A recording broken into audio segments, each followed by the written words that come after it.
Okay, bubuksan ko ng konti. Ayan, napupulbo nga pala, oh. Napakaganda, oh. Nandito na rin po yung ipa kanina. Ayan, oh. Okay, naging pellet na po siya. Napakaganda po ng texture po niya. Tingnan nyo, talagang pellet po. Sa mga nagtatanong po ng pulverizer machine, ito po yung ating pong machine. Testingin po natin tong machine na ito sa pamamagitan po ng ipa. Tingnan natin yung ipa kung madudurog at maiko-convert po natin siyang darak. Pakita ko po sa inyo. Sir Ronaldo, ito po. Naghanap po tayo ng ipa. Pa-try po natin kung kaya siyang gawing pulverize. Ipupulverize natin para maging darak po siya. So ito pong ipang ito, kaysa masayang, kagaya ng yung iba sinusunog lang po ito, kaya pinantatambak. Pero alam nyo bang pwede pa po iyang gawin nating pakain po sa ating mga alaga?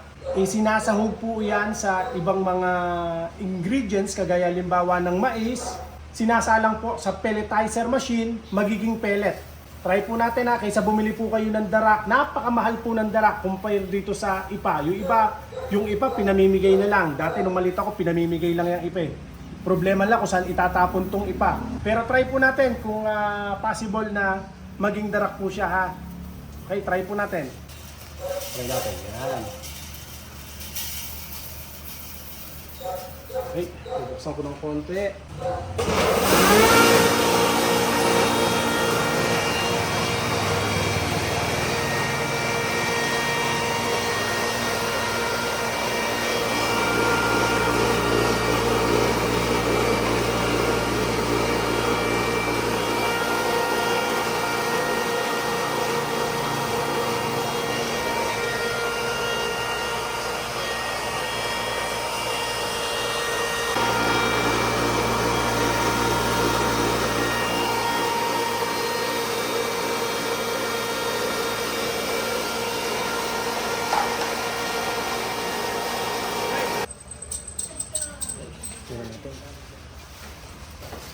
Tingnan natin ngayon yung nagawa po niya.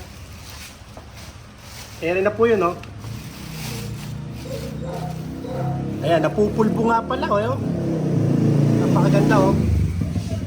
Pag ito hinaluan ng konting mais, konting molasses, at konti rin pong malunggay, pwedeng-pwede na po yung pakain sa ating mga alagang mga hayop.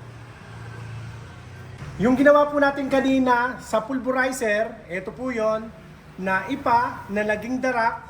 Try po nating haluan po ng mga materyales. Tingnan natin kung magiging pellet po siya. Try po natin. Para mas maging masustansya. Yan, try na natin, ha. Hulog na natin lahat yan. Okay.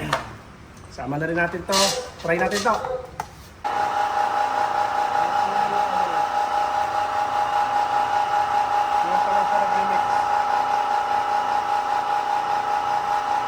Kasama na dyan ngayon yung ginawa natin.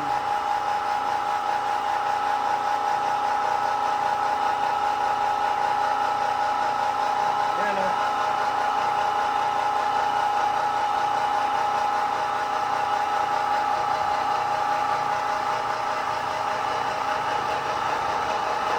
Okay. Patay na natin. Ayan na po yan. So ito yung kanina. Nandito na yung malunggay. Nandito na rin po yung ipa kanina. Ayan, o. Okay, naging pellet na po siya. Napakaganda po ng texture po niya. Tingnan nyo. Talagang pellet po. Sa lahat po ng mga interesado, pwede nyo po akong i-follow sa ating pong Facebook page o kaya ay sa ating pong YouTube channel. Paki-follow nyo na rin po ang aking TikTok account, Diskarte Pinoy TV. At sa mga nagtatanong kung magkano po ang presyo nito, 17,500 lang po sa ating yan. Meron na po kayong pulverizer machine, meron na po kayong 3 horsepower na makina at 100% copper wire. Paki-share nyo naman po ang video po natin sa mga kakilala o kamag-anak po ninyo na alam nyo pong nangangailangan ng ganitong machine. Maraming salamat po mga kadiskarte at ingatan nawa po kayo ng Panginoon. God bless po.